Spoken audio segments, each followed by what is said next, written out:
Happy Homebrew Wednesday, everybody. S.J. Poor here in Little Face Brewing. This is actually my first Homebrew Wednesday video filmed in 2021. So, welcome to 2021 in LFB. This is the tale of two yeasts. Interesting little title, right? So, what we have here is actually a double IPA. The first beer that I actually brewed in the brewery here. I just put them on tap. Actually, I put the Quebec on down here. I'll be putting the Bry on inside in the bar. So it's nice to have some beers on tap in the brew house as well as at the bar. Just saying. Just saying. So anyways, what I have here, this is actually the same recipe, the same beer. It's just fermented out with two different yeasts. This yeast over here is actually Quebec yeast that I got from Mike Dean.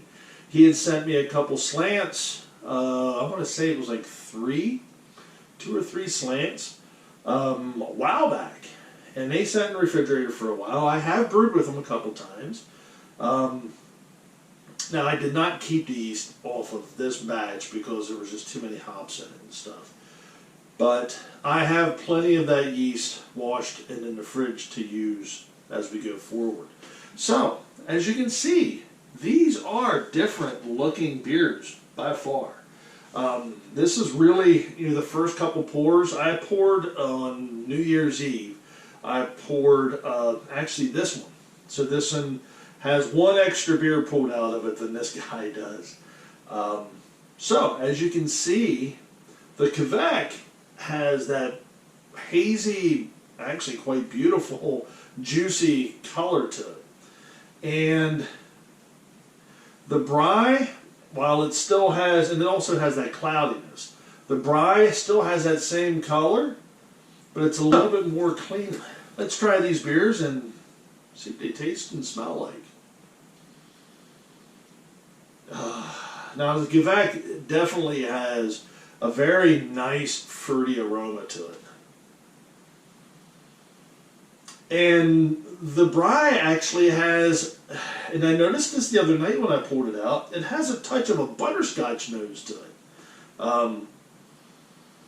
Just a slight, very sweet. This is a malt forward, what I would consider a, I kind of consider this a East Coast IPA because I like to focus more on, now this is going to be a bit on the bittering side because this is like 80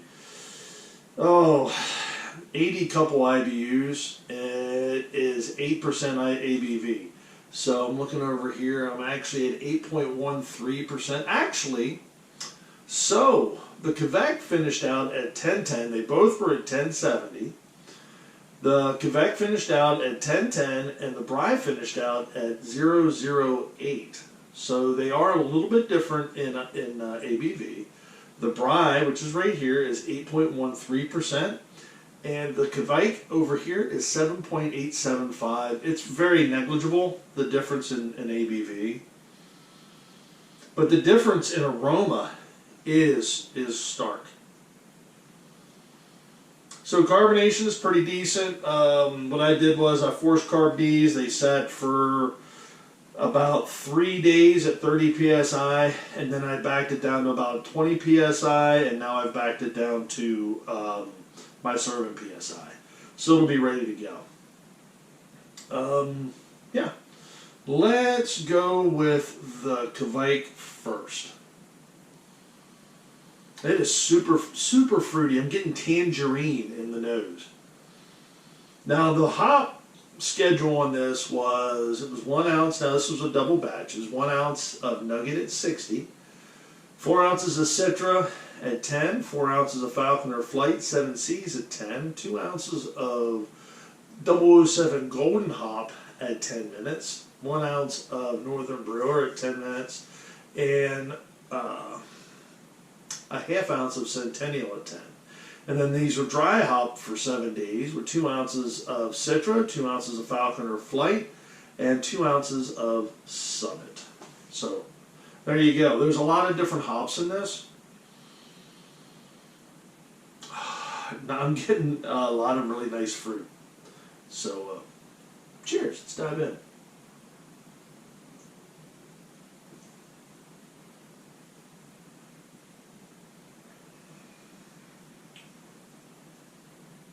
Yeah.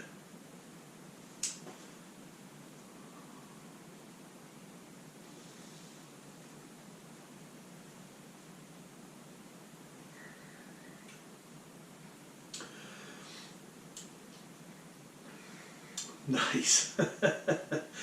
So what I really like about this beer is it actually has that flavor profile, or the aroma profile is coming through into the flavor very nicely, as a matter of fact. Way more now than what it did when I carbonated these things. And I tasted them flat. I was a little concerned because while I was getting that fruity nose, I was getting zero fruit in the flavor profile. But now that it's carbonated and cold, that fruity profile is from the nose is there as well.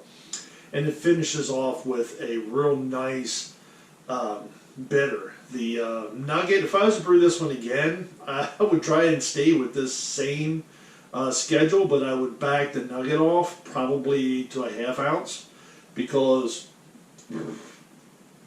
I would like more of that fruitiness to come forward. I do want just a touch of bitter in there. That's really nice. Oh man, that's nice. Alright, so for the Bry, again, I'm getting that, it's a butterscotch kind of nose, very sweet. Both of these were fermented out at room temperature, out here in the brewery.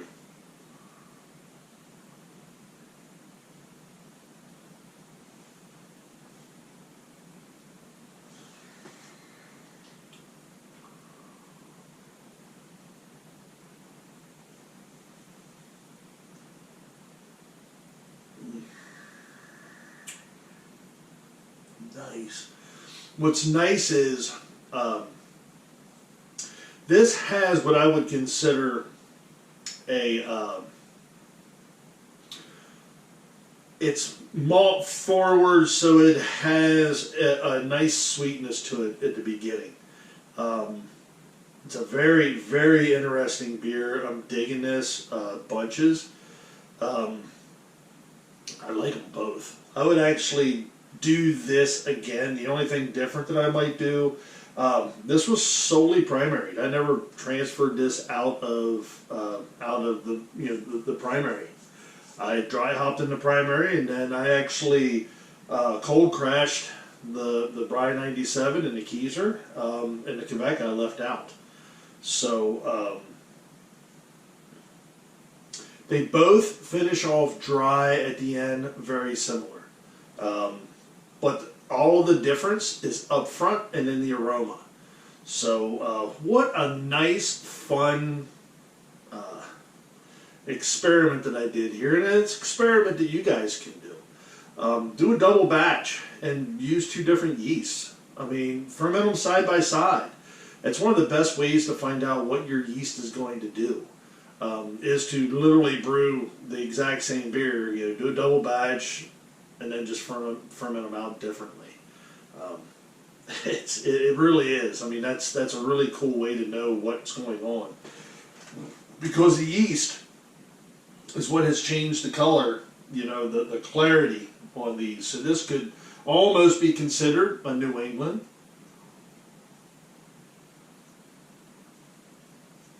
Oh, that is nice. And this could be considered a West Coast. Both from the same beer, from the same wort, same batch. So, but 2 totally different beers. I like it. Very cool. So great, great experiment. A lot of fun doing this, putting this together, and you know what they say: enjoy the fruits of your labor, folks. Brew beer. Brew wonderful beer. Cheers.